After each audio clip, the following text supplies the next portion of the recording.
Super Mario, time's up. A Super Mario Brothers lost video game creepypasta.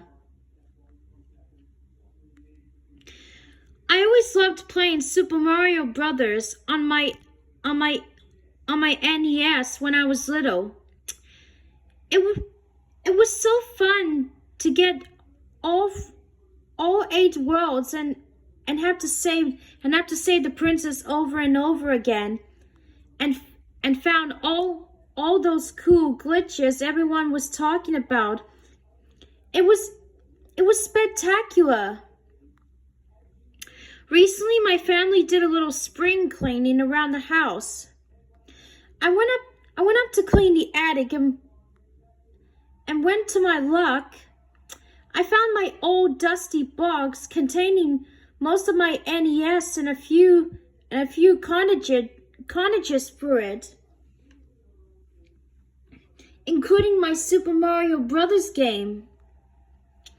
I was so excited and jumping around as this could be a chance to relive my young childhood years.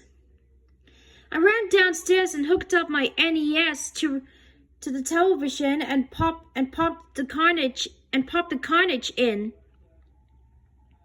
But sadly it wouldn't turn on.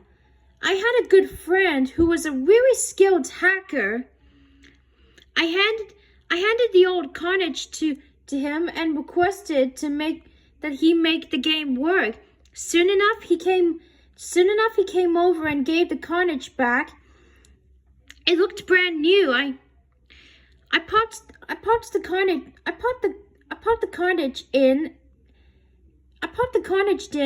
a second time and it booted on. I was very happy, though the game was a bit edgy at some points.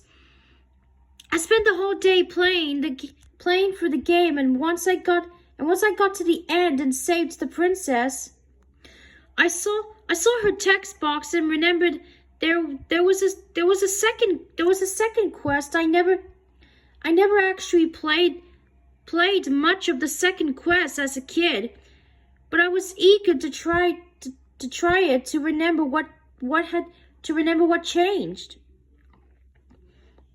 When I returned to the main menu and booted up the game, there were significant changes everywhere from what I recall. Stupid hair. What I recall playing it as a kid, the sky was completely black, and the clouds were a dark gray, as if a thunderstorm were to begin.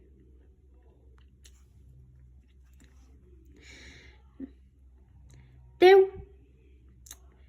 were stunned Koopas. There were stunned Koopas pretty much everywhere, and piranha plants weren't coming out of certain pipes they usually come out of.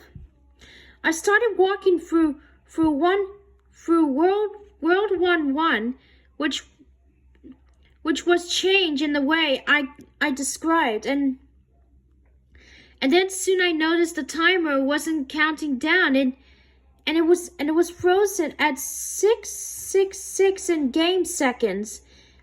Even though the most time you get in an average level is in 400 in game seconds.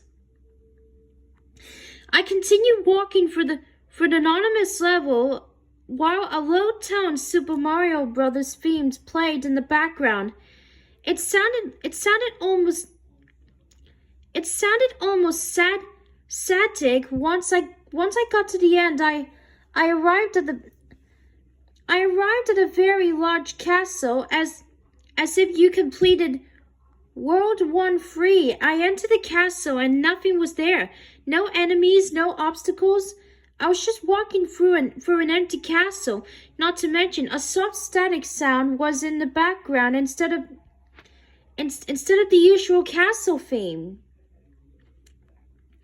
Once I reached the end, Bowser didn't show up, and there was no axe/button to drop out the bridge with.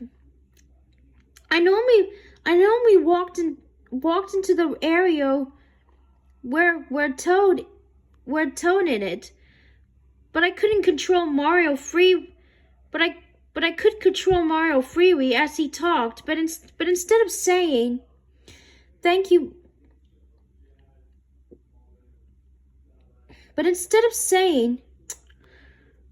sorry Mario, but our princess isn't an. Sorry Mario, or thank you Mario, but our princess is in another castle. He said, sorry Mario, but you're too late. Apparently there was more space to the right of the screen with a small blood trail falling. I walked along the bloody trail. I walked along the bloody trail as the trail of blood started getting thicker and thicker, and the static sound got louder and louder. Soon I got to the end, and there was Peach lying down like she was dead. I couldn't control Mario anymore, and I just sat there watching for several minutes until a text box appeared to Peach saying, "Why didn't you save me?" The screen immediately cut to black, and a loud screech came out the TV speakers. I ran towards the old NES and powered it off. I was exhausted, and everyone in the house was already asleep. It was very late at night, so I laid the game down and got some rest. I woke up about 7:30 a.m. in the morning to the Super Mario Brothers theme a few rooms away, which was weird since no one was at home that morning and the NES wasn't on. But I did remember leaving the cartridge in the NES. I walked downstairs into the living room, and to my complete and utter surprise, the game was playing, and Mario was walking through a normal World 1-1 all by itself. There was no one home, and the controller wasn't plugged in. I just sat on the couch and watched the game played itself like I was watching a TV show or a movie. Eventually Mario reached the end of World 1 too, but instead of walking through the normal exit pipe or jumping out or jumping up in the wrap zone, he punched the second and third bricks from the edge at the top of the normal exit pipe and jumped into the top of the pipe, glitching through it and going down the World 4-1 wrapped pipe. But he appeared in a level title, World 1. I ran over to the study and looked it up on the computer and found there was a place known as the Minus World, which is Reach using the glitched Mario performed, and it is a repetitive water level, never ending. Mario alone swam for the level over and over again, and each time Mario entered the beginning of the level, he looked older. Soon enough, he entered the level again, and he died. Again, the screen cut to black and displayed a screeching sound and a text box saying,